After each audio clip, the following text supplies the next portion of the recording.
This is the History of New Zealand podcast on the Eat to My Own Beat podcast network. Welcome back to the History of New Zealand podcast. This is episode number 19. The New Zealand Wars. The New Zealand Wars took place from 1845 to 1872 between the New Zealand colonial government and the allied Maori on one side and the Maori and Maori allied settlers on the other. Though the wars were initially localized conflicts triggered by tensions over disputed land purchases by European settlers from the Maori, they escalated dramatically from 1860 as the government became convinced it was facing united Maori resistance to further land sales and refusal to acknowledge crown sovereignty. The colonial government summoned thousands of British troops to mount major campaigns to overcome the Kintinga, or the Maori King, movement, and also conquest of farming and residential land for British settlers. Later campaigns were aimed at quashing the Pai Maori religious and political movements, which were strongly opposed to the conquest of Maori and eager to strengthen Maori identity.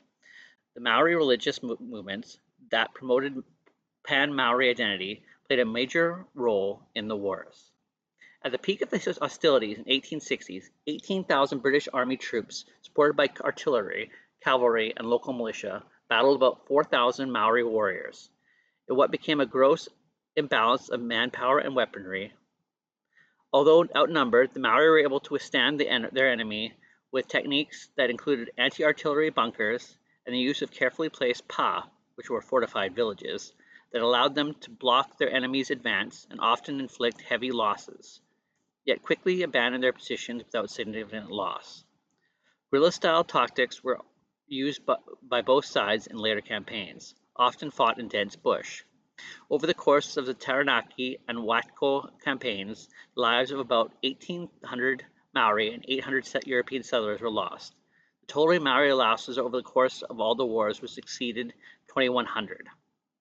Violence over the ownership broke out first in the Waruru Valley in the South Island in June 1843, but rising tensions in Taranaki eventually led to the government involvement of British military forces at Waitara in March of 1860.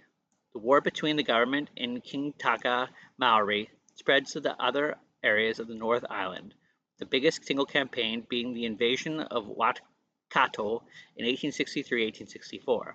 Before hostilities concluded with the pursuit of the Rewa Taitokuro in the Taranaki, 1868-1869, my apologies, and Rangatira, Chief Takuti Arangaki Te Tukuri on the east coast. That was between 1868 and 1872. Although the Maori were initially fought by British Army forces, the New Zealand government developed its own military force, including local militia, rifle volunteer groups, specialist forest rangers, and kupa, pro-government Maori. As part of the broader Australian involvement in the wars, the colony of Victoria deployed its naval forces, and at least 2,500 volunteers formed contingents that crossed the Tasman Sea and integrated with the New Zealand militia. The government also responded with legislation to imprison Maori opponents and confiscate expansive areas of North Island for sale for settlers, and with the funds used to cover war expenses.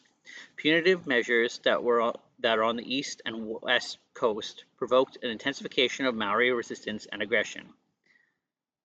The New Zealand Wars were previously referred to as the Land Wars or the Maori Wars, and an early Maori language name for the conflict was Te Ri Peka, the white man's anger.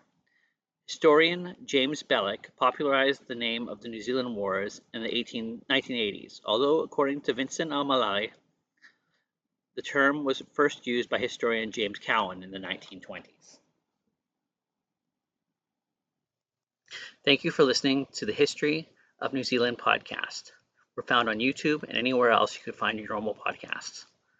Please like, comment, and subscribe, or find us at www.eattomyownbeat.com.